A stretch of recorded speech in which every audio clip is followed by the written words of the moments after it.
Hello again, friends. Welcome back to Random Gleanings. He's Chris. I am Jesse. Today we are talking about a couple things. We're going to tackle kind of an intro to AI, Chris. Yep. And then we're going to, real world. Take a little bit of the real world view as well on some of the macro picture of what's going on with the overall market, and maybe some of the headwinds that it's got to face before AI takes over the world. Yep. So kick us off. All right, so let's start with, if you're not using artificial intelligence, you are falling behind, Jesse. So this is somebody who wants to sell their newsletter, but telling you all the ways that you could use artificial intelligence. Some of these are kind of interesting, like the first one, an AI tool that unlocks paid online articles for free. I mean, sure, that could be useful. Somebody may get sued over it. Depends on who's using it. I'm sure Bloomberg.com is not appreciative of that. Yeah, speaking of .com, some of this sounds a little .com bubblish from the late 90s, early 2000s, like number 13, Butternut AI, build websites instantly using generative AI. It's the thing that I think about in this is very, very aspirational in regards to what it could do, right? But the most use case that I've heard is it's writing papers for college kids or high school kids. Exactly. Right? Some of the practicality. There's no question it's a technology that over time is going to come into its own. For sure. It's got productivity gains, I think, written all over it, but it's just a matter of figuring out how those things are used. And even just last week, I think OpenAI's chief guy was on Capitol Hill in regards to telling Congress, hey, regulate it. Yeah, right. And that comes with its own costs and slowdowns and everything else. So to that end, even though there's some negativity from some of the most well-known hedge fund managers out there, like Stan Druckenmiller, they're buying it. They're buying into it. Steve Cohen is buying AI. Stan Druckenmiller, Druck is buying AI. I think we saw David Tepper's buying some AI related stuff. So, I mean, we are seeing some interest from some of the smartest hedge fund minds out there in the world. But that's also that could be a Jedi mind trick, Chris. That's one of the criticisms that these guys get knocked on for when they speak publicly is. They're ready for you to take Are they their doing trade out. what they're saying Right. they're doing right this moment because they don't owe it to you to tell you exactly the truth? They might believe this, but they might be pretty long these stocks right now and want to sell them to you lighten up at higher prices. That's right. right. You found this graphic. Any sufficiently advanced technology is indistinguishable from magic. So I think, the truth is, there's been a lot of promise in regards to various other technologies in the past. And some of those, blockchain comes to mind, Right. 3D printing comes to mind, Right. where, oh, wow, that could be revolutionary. And it might work out to be that, right? The truth of AI that I think is pretty neat is, my 14-year-old has gone on and played with, ChatGPT. And sure enough, boom, it's got an answer for him. And that's pretty neat, right? Now, as long as the answer's right, and which that's in just some it. cases, That's I mean, right. there have been some signs that like ChatGPT can't always tell the difference between reality and fantasy. For example, if you went on ChatGPT and asked, hey, I'm going on a trip, where should I stay?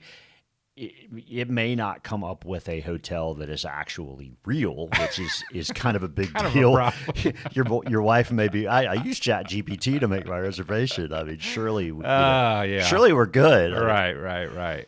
So next slide, another one you found, and it's been credited to different people, but we tend to overestimate the effect of a technology in the short run, like overhype it. But we may underestimate it in the future. So .com is a prime example of that, right? It totally is. I mean, you go back, and I don't mean to interrupt you. You go back to that time period. I mean, certainly, at that point, Amazon and Pets.com and Egghead.com and any of the other .coms that didn't make it, look kind of indistinguishable. But today, I mean, well, Amazon was one that came out of the rubble after losing 94% of their value, right, before climbing to absolute, monstrosity heights. but you had to weather that, and it wasn't certain that Amazon was going to come out the victor. Pets.com is the one I always go to because Pets.com is a great idea. Right. But the infrastructure was not built for it, and now there is, and we got Chewy.com, and Right. it's a billion-dollar business. Right. So to the point of this, it gets a whole lot of hype. A lot of people start talking about it, and in the markets, people start to buy into what they can get their hands on. Right. That's right. But some of that might be hype now for what might be the eventual productivity gainer for the future. So. Right. So definitely worth keeping an eye on into the next decade. It's just we are a little early, and maybe it continues right here, but in the near run, we're still definitely in the hype phase. Yeah. So I we don't have enough knowledge right now to tell you everything there is to know about AI, but so we'll transition away from that and get into that real world view, right, Chris? We've talked a lot about the Fed. They've been everywhere all the time, omnipresent it seems.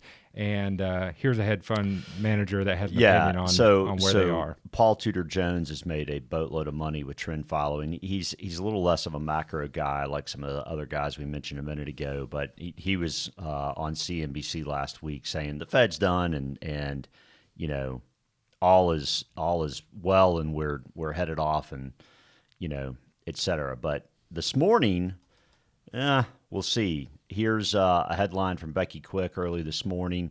Minneapolis Fed Pres Neil Kashkari, the Fed can't move the goalposts on inflation mid-battle. 2.5% to 3% inflation will not cut it. We must get the 2%. Which, that's an arbitrary number, right? 2, 3, a little bit of inflation, just not a lot of inflation, right? Mm-hmm. A little bit is healthy. The problem is they have planted their flag on 2%, and so to change it midstream now would cost him some credibility, and I think that's maybe what Kashkari is admitting to, even though I think the fight to get all the way down to 2 is going to be difficult. So what does that portend? Yeah, and so Kashkari this morning in a speech, it may be that we have to go north of 6%. We're at 5 to 5.25 right now. Right. That's some. The expectation is they don't go any higher right now. Right. Market expectation is they don't go any higher. Paul Tudor Jones just said they're done. A FOMC voting member said we might have to go to 6, right? But he wasn't alone.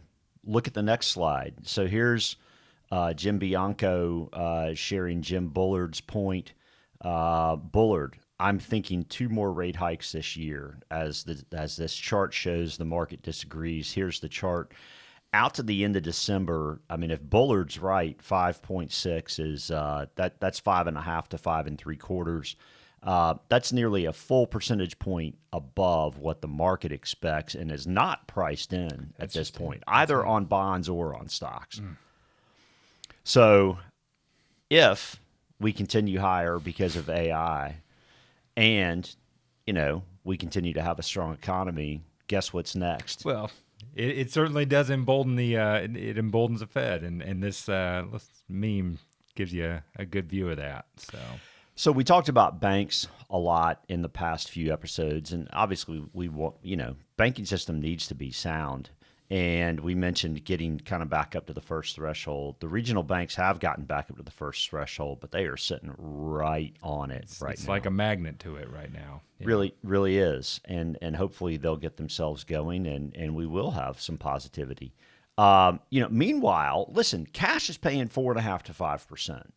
What's the answer in this environment where AI is doing, maybe dragging tech stocks up and other stuff isn't doing as well?